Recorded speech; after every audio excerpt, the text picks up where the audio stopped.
Tempo para o governo encerrar o pagamento da vítima de evicção Bidau Santana, Bidau Sengol no Fomento 2. Foi na equipa conjunta liderado se secretário de Estado assunto toponímia na organização urbana, a muito a autoridade do município Dili, acompanha o polícia esquadra Cristo Rei, a sai comunidade de Behela e a Bidau Santana, no Bidau Sengol, a Cadirhon, o de halo alargamento da estrada e a Fatine. No nosso comunidade ne uma e a área Fomento 2, também considera ela e a área risco. Mas que no neto, agora o governo se dá o pagamento. Relaciona a situação, né? Ministro Obras Públicas ateten, ne orienta a parte finanças, ou de bele acelera a pagamento para vítima será. Dados na tama hutuana. Foi em semana kutuk, haru kasira ba a verificação da ditahan, também lá pela sala. Sila de sala depois a rua se a auditoria, se a reboa sernegalai. Neve sira bahare hutona, foi em Loron Rua Bacoto segunda na aula sala, foi na Sina, Rupa ba Finanças, para atuar o processo de pagamento ba sira.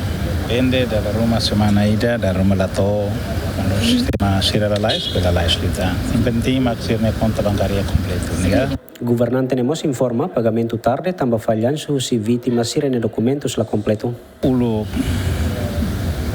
secretário de Estado ba pronto, né? Evicção do primeiro que se dá aqui a informação do dia, depois balo se dá que se preparado ela, balo se balo para boctiona, né? Reconhece falhanço ainda, né?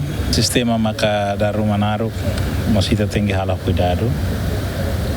Lá o sítio outro cara exigência outro né na fatem se exige los, mas por todo e tinha sistema nelara, então precisa ter cuidado. La osten é muito a cara selo em beita foto selo de negala itu tinggi a responsabilidade ba osan estado unian osan povo unian duni mas beita tinggi zero cuidado nega Total umakainya Bidau Santana hamutuk hat nulu Bidau Sengol atus tolu resin no Fomento 2 atus tura resin makhetan despejo Abrão Amral bem-vindos menes Jemen